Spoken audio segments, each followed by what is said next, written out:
Music ఒక రకంగా వాయిస్తాను.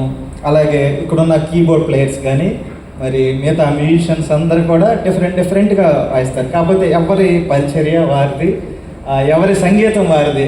అల్టిమేట్గా మనందరం దేవుణ్ణి స్తుతించడం మాత్రమే. ఆమేన్. సో మన తలాంతులతో మనం దేవుని స్తుతించాలి. అలాగే ఈ యొక్క అవకాశం ఇచ్చిన దైవజనులు జ్యోతిరాజ్ అన్నగారికి ప్రత్యేకమైన వందనాలను తెలియజేస్తున్నాను. మరి వారు 30 సంవత్సరాల యానివర్సరీని పూర్తి చేసుకుని మరి సంగీత పరిచర్యలో 30 సంవత్సరాలు దేవుడు మరి వారిని దీవించిన విధానాన్ని బట్టి నేను దేవునికి స్తుతులు చెల్లిస్తున్నాను. ఎందుకంటే ఈ మన్నా మినిస్ట్రీస్ ఏలూరు మన్నా చర్చ్ అనేది మ్యూజిషియన్స్కి ఒక హబ్ లాంటిది అనమాట. ఎందుకంటే ఎక్కడున్న మ్యూజిషియన్స్ అందరూ ఇక్కడికే వస్తుంటారు.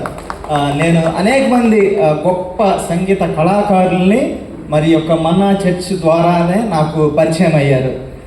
సో వారిని ప్రత్యేకంగా మరి దైవజనులు పరంజ్యోతి గారిని, యేస్పాల్ గారిని, అలాగే జ్యోతిరాజ్ గారిని, బిషప్ ఎలీసా రాజయ్య గారిని ప్రత్యేకంగా వారికి వందనాలను తెలియజేస్తున్నాను. అలాగే నేటి మరి స్పెషల్ గెస్ట్ అయిన మా ప్రియ అన్నగారు దీవెన్ కుమార్ గారికి ప్రత్యేకమైన వందనాలను తెలియజేస్తున్నాను.